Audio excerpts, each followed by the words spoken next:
अतुलित बलधामं हेमशैलाभदेहं दनुजवन कृशानुं ज्ञाननामग्रगण्यं सकल गुण निधानं वानराणामधीशं रघुपति प्रिय भक्तं वातजातं नमामि। हनुमान जी को प्रणाम। अतुलनीय शक्ति का निवास, जिनका शरीर सोने के पर्वत के समान चमकता है, जो असुरों के वन को जला देने वाली अग्नि है, जो बुद्धिमानों में प्रमुख हैं और जो भगवान राम के प्रिय भक्त हैं। मनोजवं मारुततुल्य वेगं जितेन्द्रियं बुद्धिमतां वरिष्ठं वातात्मजं वानरयूथमख्यं प्रेरामदूतं शरणं प्रपद्ये। अर्थात जिनकी मन के समान गति और वायु के समान वेग है, जो परम जितेंद्रिय और बुद्धिमानों में श्रेष्ठ हैं, उन पवन पुत्र वानरों में प्रमुख श्री रामदूत की मैं शरण लेता हूं।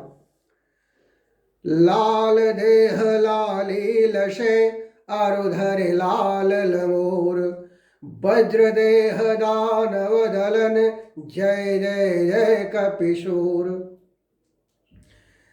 जो लाल रंग का सिंदूर लगाते हैं, देह जिनकी लाल है और पूंछ लंबी है, वज्र के समान शक्तिशाली शरीर है, जो असुरों का संहार करते हैं, ऐसे कपीस को बारंबार प्रणाम।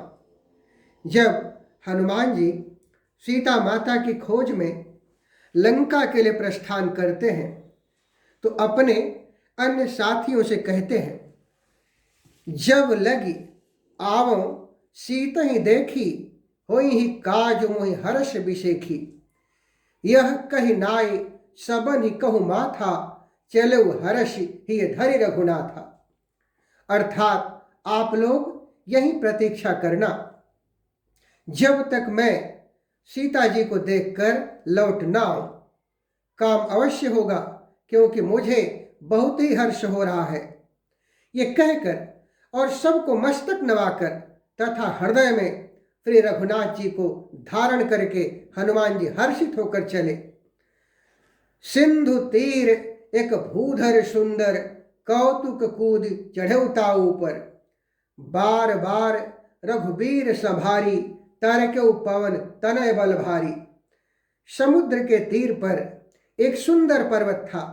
हनुमान जी खेल खेल में कूद कर उसके ऊपर जा चढ़े और बारंबार श्री रघुवीर का स्मरण करके अत्यंत बलवान हनुमान जी उस पर से बड़े वेग से उछले। जहि गिरि चरण देई हनुमंता, चले उसोगा पाताल तुरंता। जिमि अमोघ रघुपति कर बाना, ये ही भांति चले हनुमाना। जिस पर्वत पर हनुमान जी पैर रखकर चले, वह तुरंत ही पाताल में धंस गया, जैसे श्री रघुनाथ जी का अमोघ बाण चलता है, उसी तरह हनुमान जी चले। जल निधि रघुपति दूत विचारी, तय मैनाक हो ही श्रमहारी। समुद्र ने उन्हें श्री रघुनाथ जी का दूत समझकर मैनाक पर्वत से कहा कि हे मैनाक, तू इनकी थकावट दूर करने वाला है, अर्थात अपने ऊपर इन्हें विश्राम दे। हनुमान तहि परसा, कर पुन कीन्ह प्रणाम। राम काज कीन्हे बिनु, मोहि कहाँ विश्राम। हनुमान जी ने उसे हाथ से छू दिया, फिर प्रणाम करके बोले, भाई, श्री रामचंद्र जी का काम किए बिना मुझे विश्राम कहाँ। हनुमान जी के इस आचरण से उनके भक्तों को यह शिक्षा मिलती है कि जिस लक्ष्य को प्राप्त करने का संकल्प आपके मन में है, उसकी प्राप्ति से पूर्व विश्राम के विषय में सोचना भी व्यर्थ है। जब हनुमान जी अशोक वाटिका में माता सीता से मिलते हैं, वो उन्हें ढाढ़स बधाते हुए कहते हैं, अब ही मातु मैं जाऊं लवाई, प्रभु आयसु नहीं राम दुहाई। कछुक दिवस जननी धरु धीरा, कपिन सहित अइहें रघुबीरा। हे माता, मैं आपको अभी यहां से लिवा जाऊं, पर श्री रामचंद्र जी की शपथ है, मुझे प्रभु की आज्ञा नहीं है। हे माता, कुछ दिन और धीरज धरो, श्री रामचंद्र जी बानरों सहित यहां आएंगे। निश्चर मारी तो ही लई जई हैं, तिहुपुर नार दाद जस गई हैं सुत कपि सब तुम्हें समाना, जातु धान अति भट बलवाना। प्रभु राक्षसों को मारकर आपको ले जाएंगे। नारद आदि ऋषि मुनि तीनों लोकों में उनका यश गाएंगे। सीता जी ने कहा, हे पुत्र, सब बानर तुम्हारे ही समान होंगे। राक्षस तो बड़े बलवान योद्धा है। मोरे हृदय परम संदेहा, सुनि कपि प्रगट की निज देहा। कनक भूधरा कार शरीरा, सबल भयंकर अति बलवीरा। अतः मेरे मन में, हृदय में बड़ा भारी संदेह होता है कि तुम जैसे बानर राक्षसों को कैसे जीतेंगे। ये सुनकर हनुमान जी ने अपना शरीर प्रकट किया।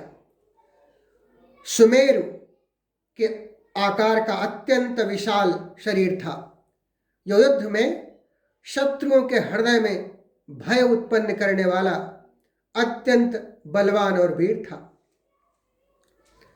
सीता मन भरोस तब भयऊ, पुनि लघु रूप पवन सुत लयो। तब सीता जी के मन में विश्वास हुआ। हनुमान जी ने फिर छोटा सा रूप धारण कर लिया। सुन माता शाखा मृग, नहीं बल बुद्धि विशाल। प्रभु प्रताप ते गरुण है, खाए परम लघु ब्याल। हे माता सुनो, बानरों में बहुत बल बुद्धि नहीं होती, परंतु प्रभु के प्रताप से बहुत छोटा सर्प भी गरुण को खा सकता है, अर्थात अत्यंत निर्बल भी महान बलवान को मार सकता है। हनुमान जी यहाँ अपने भक्तों को सिखा रहे हैं कि विनम्रता मनुष्य का अमूल्य आभूषण है। इतराना मनुष्य के छिछलेपन का सूचक है। जब हनुमान जी लंका दहन करके प्रभु श्री राम के पास पहुंचते हैं, तो प्रभु प्रसन्न होकर पूछते हैं, कहु कपि रावण पालित लंका, क्यहि विधि दह्यौ दुर्गति बंका। प्रभु प्रसन्न जाना हनुमाना, बोला बचन विगत अभिमाना। हे हनुमान, बताओ, रावण के द्वारा सुरक्षित लंका और उसके बड़े बांके किले को तुमने किस तरह जलाया। हनुमान जी ने प्रभु को प्रसन्न जाना और वे अभिमान रहित वचन बोले, ताकहु प्रभु कछु अगम नहीं, जा पर तुम अनुकूल। तव प्रभाव बड़वा नलहि, जारि सकई खल तूल। हे प्रभु, जिस पर आप प्रसन्न हो उसके लिए कुछ भी कठिन नहीं है। आपके प्रभाव से रुई, जो स्वयं बहुत जल्दी जल जाने वाली वस्तु है, वो बड़वानल को निश्चय ही जला सकती है, अर्थात असंभव भी संभव हो सकता है।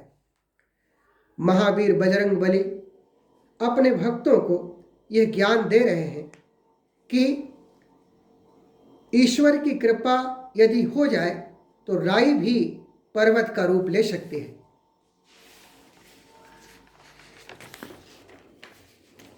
दोस्तों, हनुमान जी को संकट मोचन कहा जाता है। उनका स्मरण निराशा के क्षणों में भी नव चेतना का संचार करता है। थके मन और शरीर को ऊर्जा एवं स्फूर्ति प्रदान करता है। सनातन धर्म की मान्यता के अनुसार हनुमान जी भगवान शिव के अंशावतार हैं। सच्चे मन से यदि कोई भक्त उन्हें पुकारता है तो बालाजी उसकी सहायता तत्काल करते हैं। आज इस वीडियो में मैं अपनी जो कविता आपसे साझा कर रहा हूं उसमें कवि समस्याओं के विकराल बंधन से मुक्ति हेतु महावीर बजरंग बली को पुकार रहा है। आइए कविता से रूबरू होते हैं। स्थिति दुरूह और पीड़ा जाल है घना, अर्चना है दास की उसको अब उबारिए। मन अशांत व्यग्र है, उदास है, निराश है, अब न देर कीजिए भक्त को निहारिए। जूझना व्यथा से ही कथा रही मेरी प्रभु, तिमिर की घोर गर्जना नाथ कुछ विचारिए। हे कपीस, हे महेश, अंश है अतुल बली, हे दया निधान सारे बाधा विघ्न टारिए। आर्त स्वर में भक्त की पुकार यही बालाजी, पधारिए पधारिए पधारिए पधारिए। यदि वीडियो आपको अच्छा लगे तो इसे लाइक व शेयर करें। दोस्तों, मासूम समाज की आवाज़ है, अतः इस चैनल को सब्सक्राइब करके अपनी आवाज़ को बल प्रदान करें। धन्यवाद।